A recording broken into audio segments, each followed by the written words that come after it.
Hello and welcome again to the video.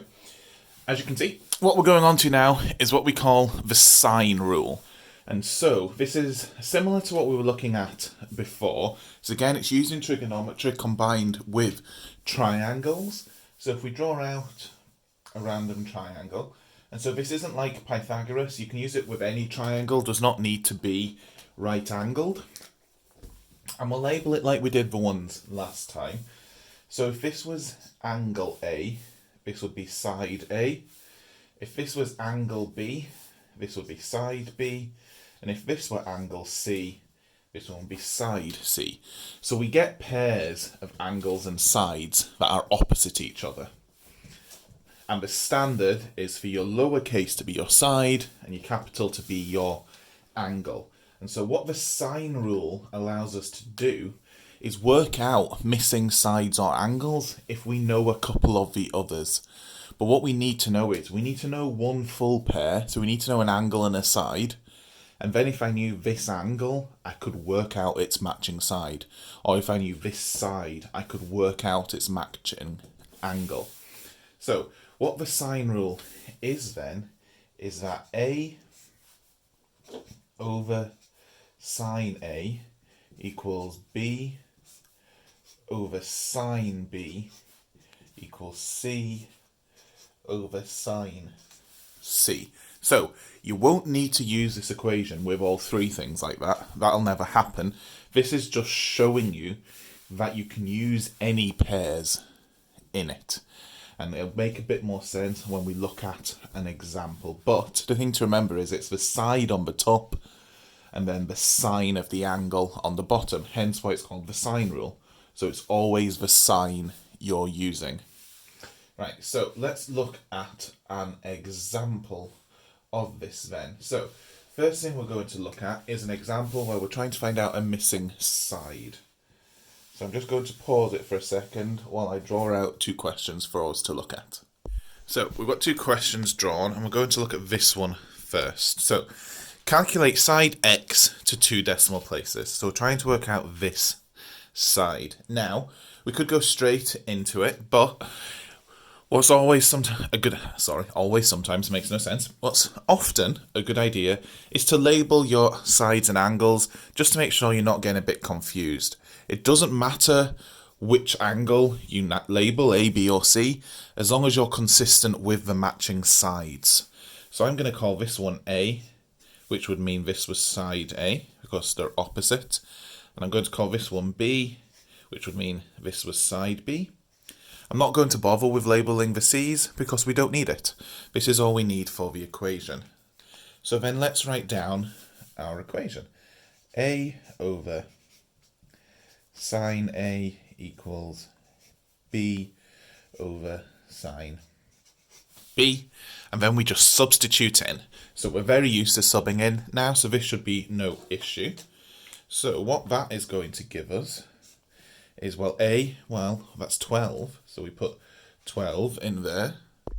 And then our angle A is 50. So we're going to have sine of 50.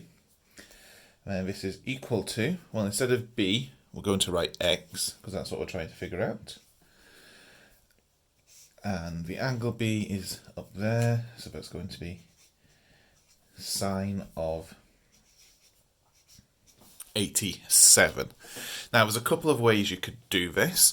So obviously we're going to need to rearrange to get the x by itself. But before we rearrange, what I would probably do is work out this just as a number first. So calculator, obviously this is always going to be calculator because it's not expecting you to know sine 50 in your head. So looking at 12 divided by sine of 50 equals 15.66. We'll do everything to two decimal places because that's what it's asked us to do. So 15.66 equals x over sine 87. Now your next step is to get the x by itself. Remember, we can just do this in one stage if you want, but remember from when we were rearranging things, to get this x by itself, so to get rid of a divided by, I need to times by sine 87. So I do that to both sides. So that over here, that's going to give me 15.66 times sine 87 equals x. And then, again, just pop this on your calculator.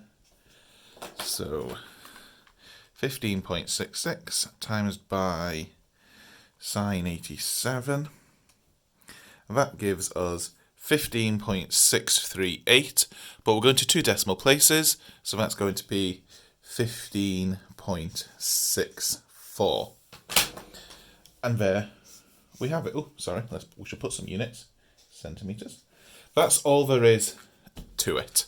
Simple equation that you sub into and rearrange. You are going to need to be comfortable with rearranging this. There will always be some rearranging needed for this.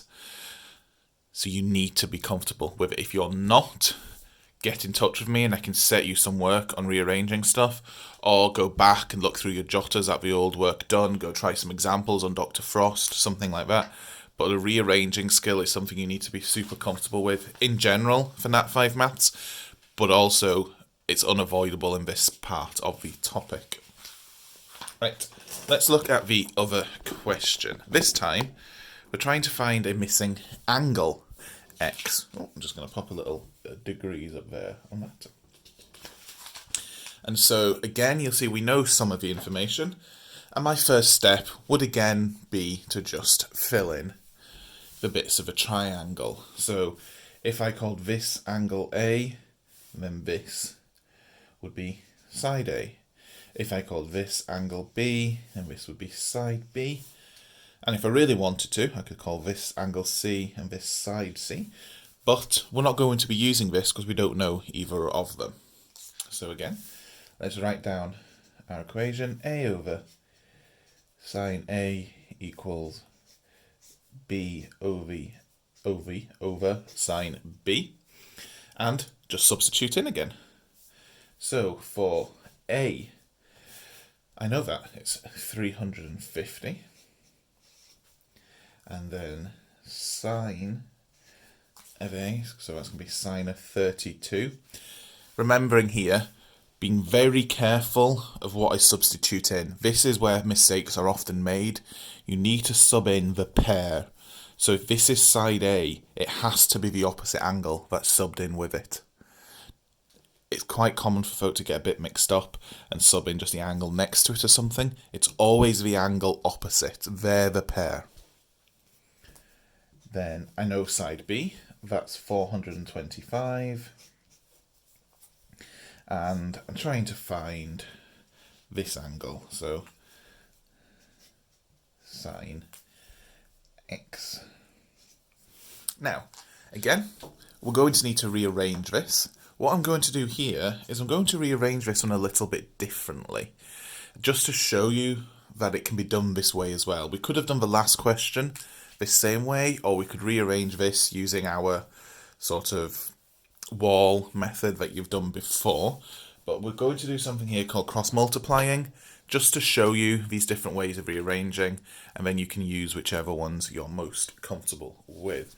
So this only works if you've got two fractions like this next to each other, but one way of rearranging it is just we times that one there and we times that one there, and so that gives us as our answer, or our next stage anyway, that would give us 350 times by sine x, because we've times them, and on this side it would give us 425 times by sine 32. This just does away with the divisions. Some people find this easier for the rearranging. This is often also the easiest way to rearrange if what you're trying to find out is on the bottom. The other option here would be something we've done in the past, whereas if what you're trying to find is on the bottom, you just flip both fractions upside down. So let's follow through with this. We're going to work out this one here first because we know everything there. So first I've got 350 times sine x here. And on this side, I'm going to have 425 times by sine 32, which is 225.2. Just going to go to one decimal place here. Then, to get this by itself, I need to divide by 350. So make sure we do that to both sides. So that gives us sine x equals 225.2 divided by 350. So 225.2 divided by 350.